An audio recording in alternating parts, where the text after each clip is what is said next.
اهلا بيكم حبايبي، فيديو جديد. ازيكم عاملين ايه؟ اتمنى يا رب تكونوا بخير. النهارده معانا فيديو جديد، هنعمل الرز بالسجق. وصفه سهله جدا وبسيطه وجديده. اتمنى تكملي الفيديو عشان تعرفي عملناها ازاي. يلا بينا على طول على الطريقه.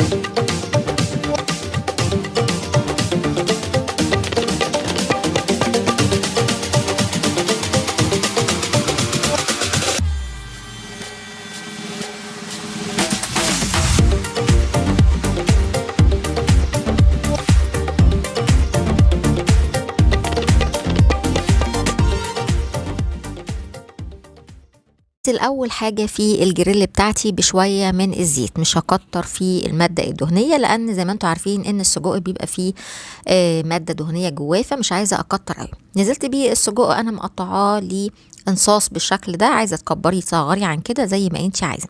هدي لي السجق بتاعي تشويحه كده بسيطه لحد بس ما لونه يغير معايا، وبعدين هنزل عندي بفلفل الوان، وعندي كمان طماطم متقطعه شرايح رفيعه. ما نزلتش لا ملح ولا بهارات ولا اي حاجه، لان زي ما انتوا عارفين برضو ان السجق بيبقى متبل ومتبهر في البهارات بتاعته، فانا مش عايزه ازود اكتر من كده. حطيت عندي معلقه من دبس رمان، ودبس رمان مع السجق يا جماعه بيبقى طعم تاني خالص. هدي تقليبه كله مع بعضه لحد بس ما كمان الدبس رمان كده اوزعه على كل السجق والفلفل الالوان. خلاص هو كده يعتبر معايا، مش هاخد تسويه فيه اكتر من كده.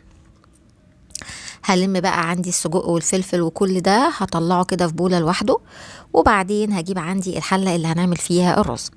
هنزل عندي بمعلقه بس صغيره من السكر. هعرفك حالا السكر ده هيعمل ايه. هسيب السكر لحد بس ما يتكرمل، ما تكتريش في السكر، هي معلقه صغيره او يعني 3/4 معلقه كبيره. هسيب السكر زي ما تكرمل زي ما انتوا شايفين بالشكل دوت، وما تكتريش في لونه عشان ما يمررش معاكي. نزلت عندي بمكعبين من الزبده، هسيح الزبده كده مع السكر. اول ما الزبده ساحت نزلت عندي ببصلايه متقطعه جوليان. قلبي بقى البصله مع السكر والزبده.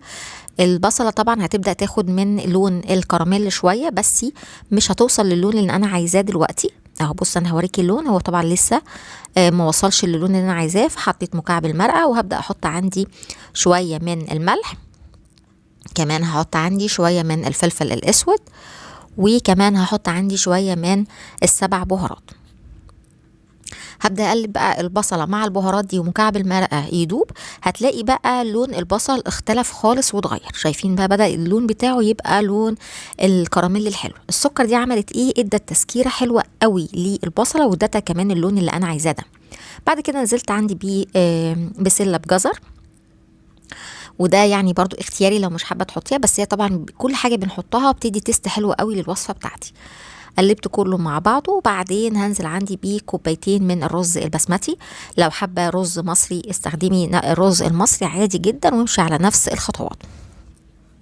هقلب كله مع بعضه. طالما حطيت كوبايتين من الرز البسمتي بحط عندي 4 من الميه السخنه، ولو رز مصري بتحطي كوبايتين الرز المصري قدامهم كوبايتين من الميه السخنه.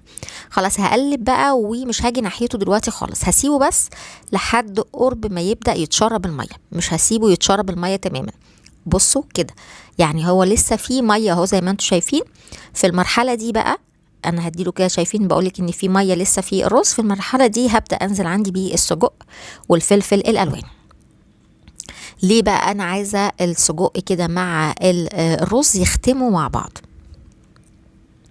هديله كده تقليبه، وبعدين هسيبه بقى على يعني هوطي النار شويه، وهسيبهم لحد ما يتشربوا الميه دي.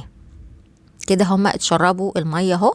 هديهم برضو تقليبه بس علشان خاطر بس السجق كده يخش جوه الرز، ومش هاجي ناحيته نهائي خالص. بعد كده مش هقلب فيه، هسيب الرز لحد ما يستوي تماما.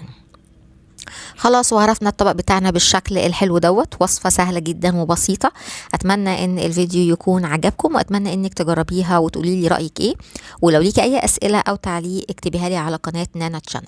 باي باي.